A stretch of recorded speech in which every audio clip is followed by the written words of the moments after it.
جھوٹ چہرے کو سیاہ یعنی کالا کر دیتا ہے۔ جھوٹ حرام ہے۔ جھوٹا دوزخ میں کتے کی شکل میں داخل ہوگا۔ جھوٹ روزے کی نورانیت ختم کر دیتا ہے۔ ہم جھوٹ کیوں بولتے ہیں؟ جھوٹ ہے کیا؟ جھوٹ کسے کہتے ہیں؟ لائے جھوٹ کسے کہتے ہیں؟ خلاف واقعے یعنی حقیقت سے الٹ بات کرنا۔ خلاف واقعے یعنی حقیقت سے الٹ بات کرنا، یہ جھوٹ کہلاتا ہے۔ یعنی سچ کا الٹ جھوٹ ہے۔ سچ کا الٹ جھوٹ ہے۔ مثلا آپ سے کسی نے پوچھا کیا زید گھر پر ہے؟ زید گھر پر موجود ہے، یہ جاننے کے باوجود آپ نے جواب دیا کہ زید گھر پر نہیں ہے، تو آپ کا یہ جواب جھوٹ اور گناہ ہوا۔ اس پر توبہ کرنی ہوگی۔ ہاں، آپ کی معلومات کے مطابق زید گھر پر موجود تھا، لیکن پوچھنے جانے کے وقت وہ گھر سے جا چکا تھا اور آپ کو اس کا علم نہیں تھا کہ وہ جا چکا ہے۔ اب آپ نے پوچھنے والے کو کہہ دیا کہ زید گھر پر موجود ہے، تو یہ جھوٹ تو ہوا، مگر آپ گناہ گار نہیں ہوں گے، کیونکہ آپ نے جان بوجھ کر جھوٹ نہیں بولا۔ اللہ تعالی ہم سب کو جھوٹ کی تباہ کاری سے بچائے۔ یاد رکھیے، جھوٹوں پر خدا کی لعنت ہے۔ جھوٹ تمام مذاہب میں حرام ہے۔ جھوٹ بولنا بے ایمانوں کا کام ہے۔ جھوٹ بولنا مومن کے شایہ نشان نہیں۔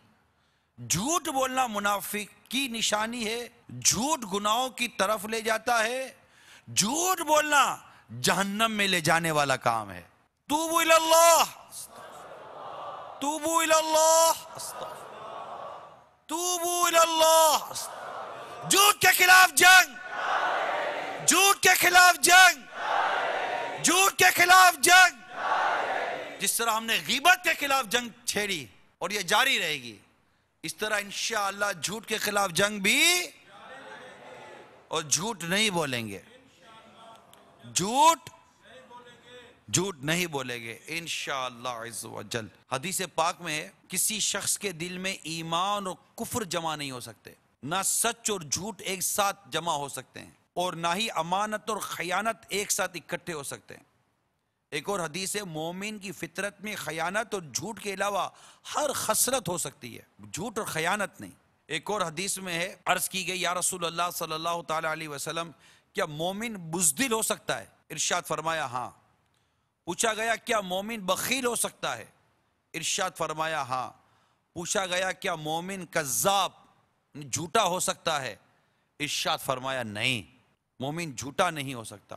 توبوا الی اللہ، توبوا الی اللہ، توبوا الی اللہ۔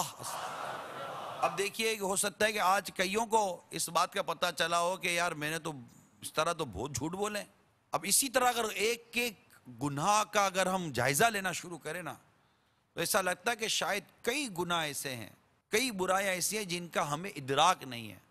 اور کہیں ایسا نہ ہو کہ میرے میٹھے اور پیارے اسلامی بھائیوں، قیامت کے روز یہ برائیاں ہمارے سامنے آ جائیں، یا نزاع کے عالم میں یہ گناہ اور برائیاں ہمارے سامنے آ جائیں، یا قبر میں یہ گناہ یا برائیاں سانپ و بچھو بن کر ہم پر مسلط ہو گئے۔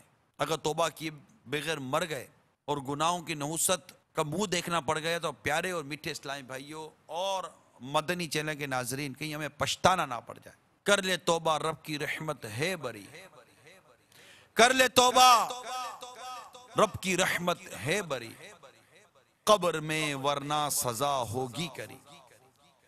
جو ملازم اپنے سیٹھوں سے جھوٹ بولتے ہیں، جو سیٹھ اپنے ملازمین سے جھوٹ بولتے ہیں، تنخواہ نہیں ہوتی، بونس نہیں ہوتا، یہ نہیں ہوتا، وہ نہیں ہوتا، جھوٹ پر جھوٹ، جھوٹ پر جھوٹ، جھوٹ پر جھوٹ، اتنا جھوٹ۔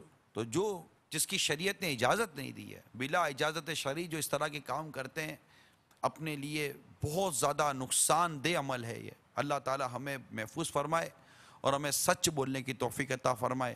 آمین بجاہ نبی الامین صلی اللہ تعالی علیہ وسلم۔ اب مدنی چینل دیکھتے رہیے، دعوت اسلامی کے اجتماع میں آئیے، ہفتہ وار اجتماع میں شرکت کیجیے، گھر میں درس فیضان سنت جاری کیجیے۔